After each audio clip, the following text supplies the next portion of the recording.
First of all the efforts that the Romanian state, Europe has started to make for a few years are completely justified.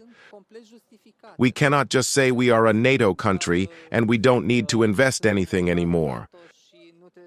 For a threat, you have to prepare yourself. And what is Romania doing? What is Europe doing? Is it correct? I was with those from the National Police, Criminal Investigations, who have started their investigation, and I saw the trace of the explosion, the way they are researching samples of substances to say what type of explosive it was, this kind of stuff.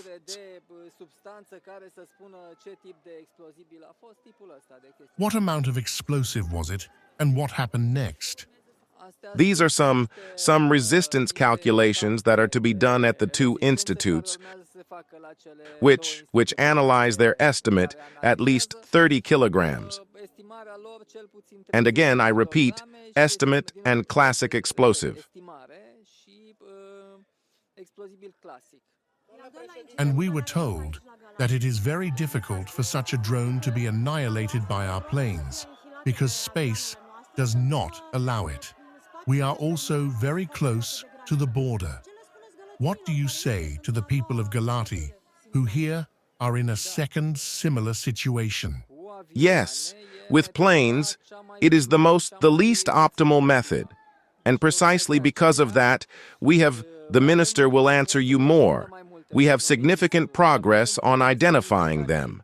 And we have some progress in surface tools that can defend.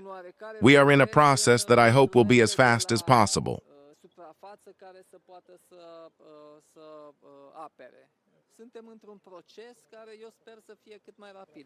Mr. President, don't you think it's late that 4 years after the outbreak of the war in Ukraine, we do not have a complete anti-aircraft defense system, at least in this area of the country? Let's not even talk about Suceava, because there, it's much more difficult. We are all in the same situation, because when I say all of us, we are all in the same situation. I am talking about European countries because there is a war that has developed a technology that did not exist before this war. There are no equipment factories dedicated to this type of equipment, and so everyone at the highest possible speed is trying to get updated. So, as I said in the statement I gave this afternoon, right now we have 4 projects trying to address this issue.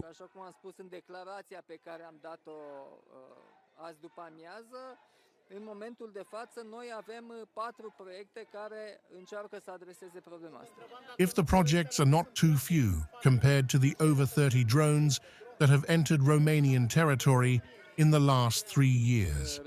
I repeat, we are not the only ones facing this problem. It is a problem that concerns both NATO and the European Union, and we are all in a process of updating to the new situation.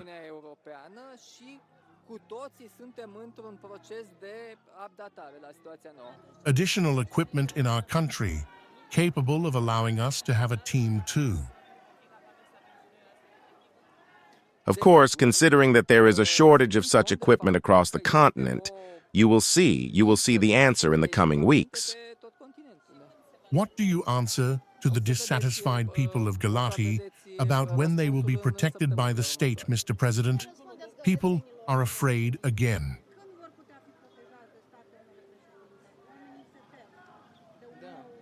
Just as I have, yes, as I answered your colleague, we are in a process that we are trying to accelerate as much as we can. Mr. President, what is Romania's response firmly, this time towards Russia, aside from the expulsion of the consul in Constanta and the closure of the consulate? Is this expulsion of the consul and the closure of the consulate? It is a message in a diplomatic hierarchy that is proportional to what happened today, to the lack of respect towards a country that is not part of this war. The residents of Galati and Tulcea should heed the RO alert messages and take shelter the moment they receive them on their phones. Yes, they should inform themselves beforehand at the local county emergency situation councils and heed the messages. Except for the apartment that was affected, everyone can return to their apartments and regarding the affected apartment. The damages are not major, meaning a relatively small area of the ceiling was affected for which a project needs to be done. It is a matter of weeks until they return. At the NATO level, there are periodic meetings at all levels. Ambassadors, ministers of foreign affairs, ministers of defense, chiefs of staff, and in a subsequent NATO meeting, the exact equipment that Romania needs will be discussed. Yes. You conducted checks, you visited, you saw the area. Who do you think should be held accountable for this situation?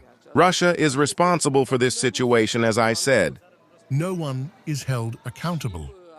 And as I said, and probably the Minister of Defense will answer further, it is an ongoing process that the Romanian state is undertaking to defend itself, just as all the countries on the eastern flank are doing. With the two people from the hospital, with the injured woman, and with human issues. I encourage them. I was glad to see they are optimistic about their situation. They were communicating with each other. The wounds, the burns were on their backs. Basically, being woken from their sleep, they stepped on hot material. These are the burns they have, which require a week or two of treatment, but it is nothing serious.